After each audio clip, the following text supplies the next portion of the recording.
राजधानी recording studio DJ Shivam Arya Gondbaghat गौतमपुरवा।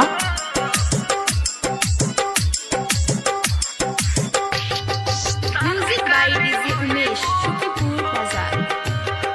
तू तो बड़ू माधर चोद तू तो बड़ू माधर चोद साथ कानी भइबू हो। तू तो बड़ू माधर चोद साथ कानी भइबू हो। 2 4 5 गो से रोज मरइबू हो।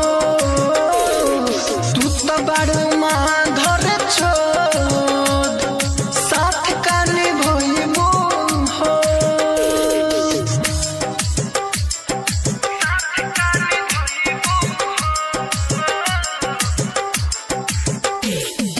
डीजे उमेश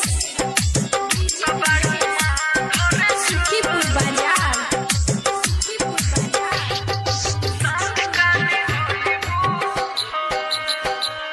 हमरा के मोहब्बत में बारू फसले हो।